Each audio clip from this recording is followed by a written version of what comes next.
When a company like Huawei releases a phone like this, then it's time to start asking the question, do we need to throw away our camera gear completely, and is it time to adopt our smartphones as our all-in-one image capture device? The P20 has 3 camera lenses built in that combined offer greater possibilities than most DSLR and compact cameras on the market today, certainly at that price point. Not only that, but they are brought to you by one of the finest manufacturers of optical technology in the photographic industry, Leica. As a smartphone, the P20 Pro beats the competition in virtually every category, taking the #1 spot in both the photo and video rankings.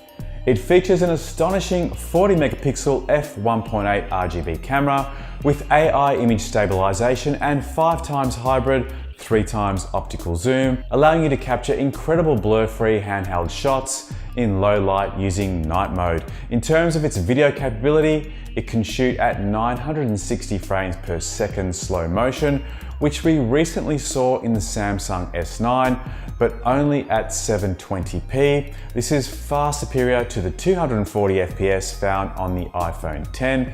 It does shoot 4K, but only at 30 frames per second, and higher frame rates such as 60 or 120 at Full HD 1920 by 1080.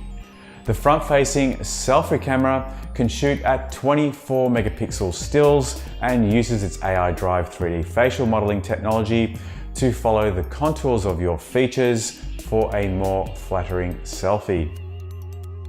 In terms of the display and the body itself, I must say it looks almost identical to the iPhone X with its near bezel-less design and the notorious top notch, but it's slightly larger with a 6.1-inch OLED, a resolution of 1080 by 224 compared to the 5.8-inch screen on the iPhone X. The P20 Pro includes Huawei's Kirin 970 chipset, which has a neural processing unit. This means that the camera can see what it's looking at and adjust the settings accordingly.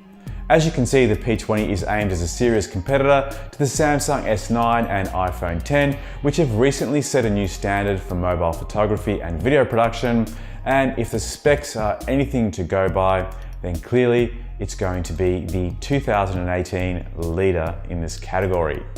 P20 Pro comes in black, midnight blue, pink, gold, and twilight. What is twilight, I hear you asking? Well, I'm glad you asked. Twilight is probably the sexiest color we've seen on a phone in a long time. It blends blue and purple on a metallic finish and looks incredible depending on which angle you hold it in the light. Huawei's pricing for its flagships have generally been quite competitive, but what we have seen in this high-spec Pro space is a rise in handset pricing at or above $1,000 US, so we can expect it to land here in Australia at anywhere between $1,400 and $1,600. Thanks for watching. I hope you enjoyed this initial overview of the Huawei P20. If you've got any comments about the phone itself or any questions, feel free to put them in the comments box below.